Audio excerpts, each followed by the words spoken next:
Thanks for joining us today on this edition of Business Daily. I'm Ji-yoon. Before we get started, let's first get a quick check of today's highlights. Samsung has halted all sales of its Galaxy Note 7 smartphones, asking partners around the world to immediately stop selling both the original and replacement versions of the device. Top economic policymakers are at odds over how to boost the sagging economy ahead of the Bank of Korea's decision on the key interest rate this week. We have these stories and more coming right up.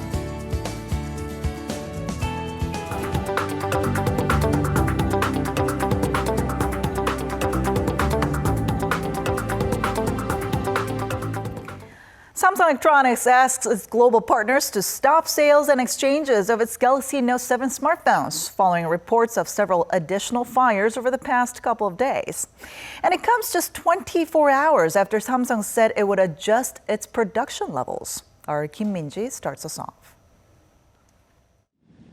It's another blow to Samsung Electronics. The world's #1 smartphone maker says it'll temporarily suspend sales and replacements of the Galaxy Note 7. In an official statement posted on its website, Samsung said as consumer safety is its top priority, all global partners will be asked to halt sales and exchanges while an investigation takes place into whether or not the replacement phones are safe. The warning comes just over a month after Samsung announced a global recall of 2.5 million Note 7s, following several reports of the device catching fire while charging, and offered replacements or a full refund. Despite Samsung's swift handling of the situation, at least 8 new cases of fire involving the replacement Note 7 have been reported, 5 in the US, 1 each in Korea, China, and Taiwan. While Samsung said it has been looking into the recently reported cases with the relevant regulatory bodies in those markets, this has prompted the company to announce that it would adjust its production output on Monday. Samsung has advised consumers with the original or replacement to power down and stop using the device. All this happened within 2 months since the Galaxy Note 7 was released back on August 19th. The global recall itself is expected to cost Samsung up to $2 billion, but damages could be even greater given the impact it may have on the company's brand image overall. But now it's the second time, so this time it might affect the brand loyalty. And already we think this affected the other Samsung products as well. So now that you see even small problem in other Samsung Galaxy phones, people kind of link that to the Note 7. So this time I think it will affect the consumer's perception of the Samsung brand overall as well. In our monthly sales checks, we already are seeing other Samsung products being impacted by the Note. Analysts say the sales suspension could lead to a premature termination of the flagship phablet and take a toll on the company's fourth quarter earnings. Samsung shares also tumbled on the local market, closing down over 8% on Tuesday, with the benchmark Kospi also shedding over 1.2%. Kim Min-ji, Business Daily. And Apple and Samsung are going back for another round as they present their patent infringement battle to the U.S. Supreme Court on Tuesday. There, the world's 2 largest smartphone makers will argue over how much of a $399 million patent infringement award Samsung Electronics should pay for copying the look of the iPhone. The Korean tech giant says the award that represents its entire profit from the 11 disputed smartphones is a disproportionate amount, while Apple claims that the amount is warranted because Samsung blatantly copied its signature features. It's the first case in over 120 years of Supreme Court history that a design patent will be examined. The last time the court looked at design patent disputes was back in the 1870s over spoon handles and in the 1890s over carpets. Korea has the second fastest nuclear reactor construction time after Japan and ahead of China. According to an annual report by the IAEA, among the 15 countries that have built nuclear reactors over the past 20 years, the average construction time for one reactor is 190 months, or 15 years and 10 months. With that, it takes about 46 months for Japan to build a single reactor, 56 months for Korea, and 68 for China. France had a construction time of 126 months, and it was 272 months for the U.S. The Korea Hydro and Nuclear Power Company says Korea's nuclear reactor construction time is shorter than other countries because of improvements in construction methods and infrastructure.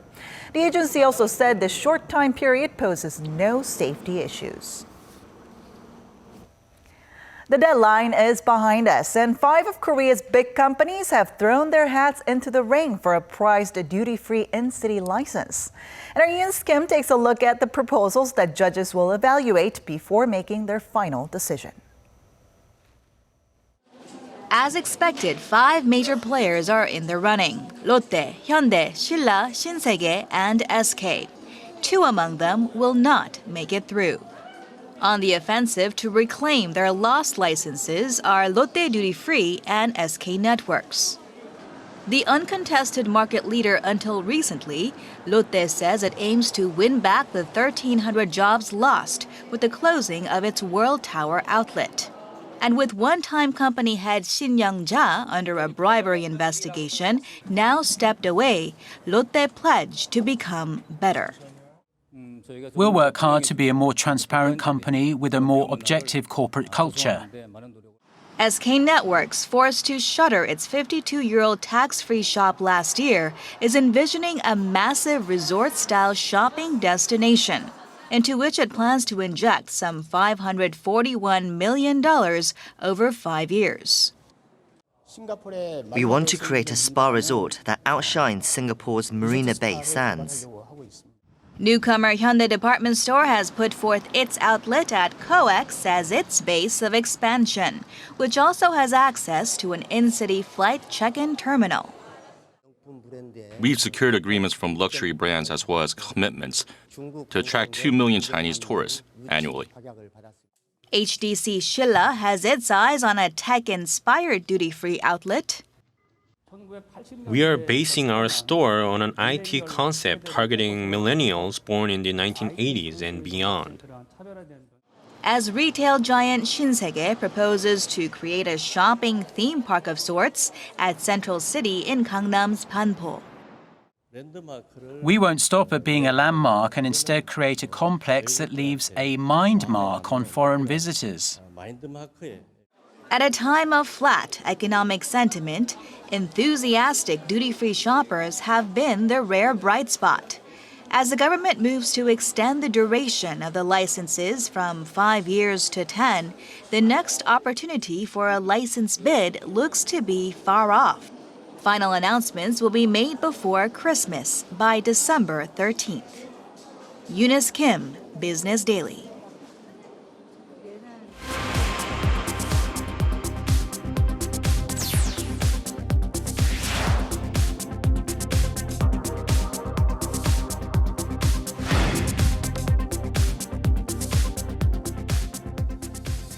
We saw an exchange of fire between Finance Minister Yoo and Bank of Korea Governor Ju-yeol over the weekend as they both attended the annual meetings of the IMF and World Bank in Washington, D.C. As to why, the two appear to be at odds over Korea's monetary and fiscal policies. Finance Minister Yoo says in terms of monetary policy, there's more room for additional rate cuts, while Central Bank Governor Lee claims that caution is required in maneuvering the key interest rate. So when it comes to fiscal measures, Minister Yoo says monetary and fiscal policies should be combined, while Governor Lee argues that there's more room for adjustment in fiscal policies than monetary measures. So with the country's two top policymakers at odds, what should we expect from this week's monetary policy meeting at the Bank of Korea? Let's find out. Adjusting government spending and tax rates to guide and influence the direction of a country's economy is known as a country's fiscal policy. It often goes hand in hand with altering the nation's money supply through monetary policies. So with hopes of reviving an economy plagued by falling exports and sluggish consumption, the Bank of Korea further cut its benchmark interest rate to a fresh record low of 1.25% back in June. The government has drawn up a supplementary budget to help make up the steep job cuts nationwide as its struggling shipping and shipbuilding industries undergo restructuring. It also announced plans last week to commit an extra 10 trillion won, or $9 billion in spending throughout the fourth quarter. But these efforts have yet to boost the country's sagging economy as household debt continues to hit record high levels, exports are still slumping, and economic growth remains weak. The recent clash between Korea's two top economic policymakers suggests growing concerns about the limits in stimulus measures. So exactly what policies can Korea employ to turn things around? And for more on this, Professor Yang Jun-seok from the Catholic University of Korea joins us in the studio today. Good to see you. Happy to be here. All right, so with the Bank of Korea's monetary policy meeting coming up on Thursday, a lot of people are saying that the Bank of Korea will probably freeze the interest rate for this month again. So what are your expectations on this front? Okay, well, I expect the Bank of Korea to freeze the interest rate again. Korean economy is not doing very well, but it hasn't gotten noticeably worse in the last few weeks. So there's no, and also the United States is expected to raise its interest rate after the elections. So I think they'll be very reluctant to lower the rates, but they don't really have any reason to raise the rates either right now because the economy is doing so badly. Now, as we just heard in the report, Finance Minister Ju-yeol is saying that the central bank should carry out another rate cut, while the BOK Governor Ju-yeol is saying that the government should spend more to boost growth. So where are they both coming from? Okay, well, to take the BOK's point of view first, their last few interest rate cuts really didn't have that much of an effect. It did have some small effect, but not a huge one. Also, the interest rate for Korea is at historical lows right now. And, well, Korean interest rate should be a bit higher than the U.S. interest rate because Korea is considered to be a more risky investment. And that risk premium, no one's exactly sure what that risk premium is supposed to be. And a lot of people are concerned that it's already too low. Okay. So if the if the Korean interest rate is too low and United States raises its interest rate, there is some possibility that we'll have a very rapid capital outflow. And perhaps this is an unlikely situation, but perhaps even a foreign exchange rate crisis.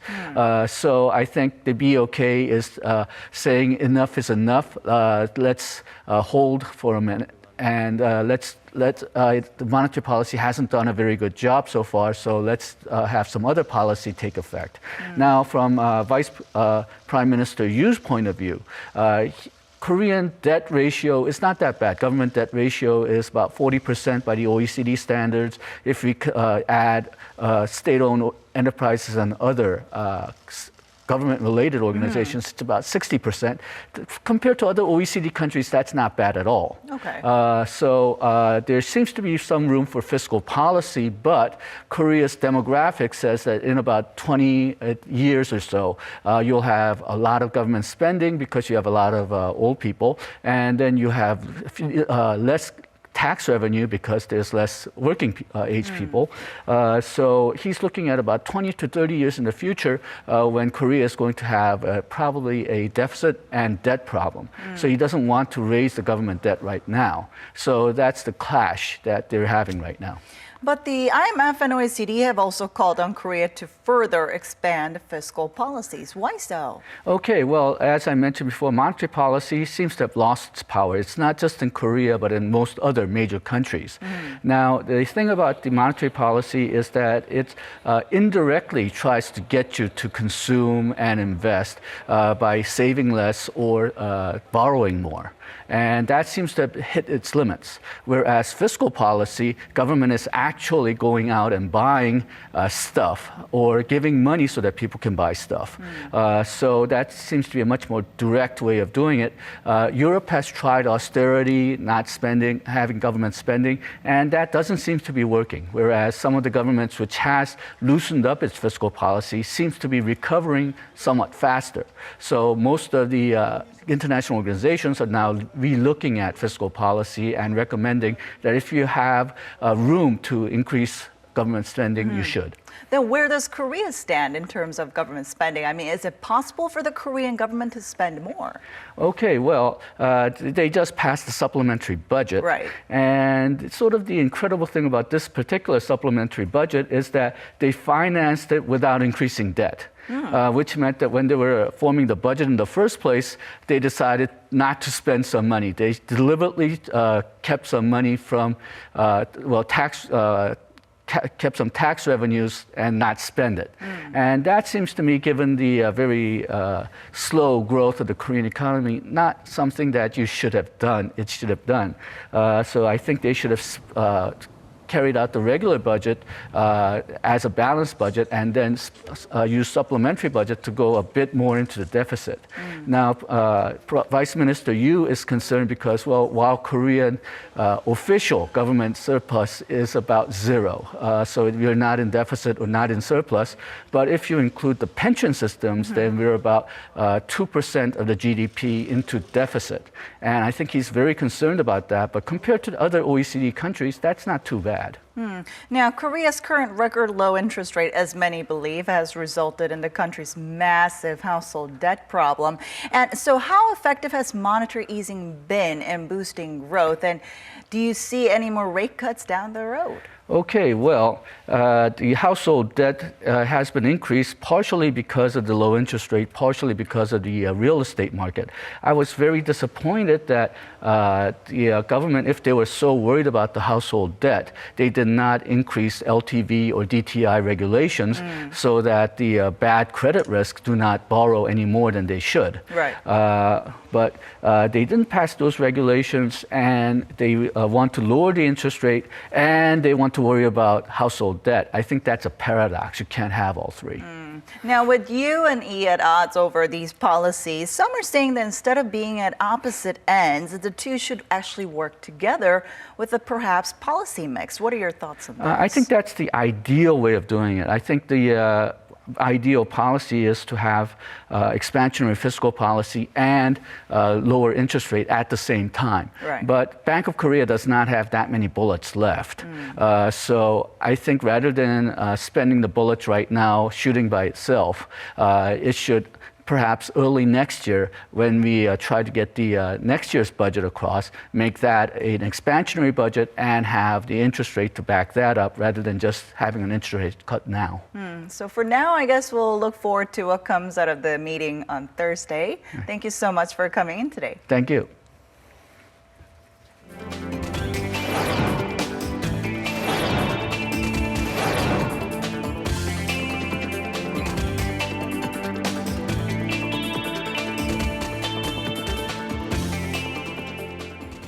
And that wraps it up for today. Thanks for watching, and we'll be back tomorrow with more at the same time, same place for your Business Daily. Until then, goodbye.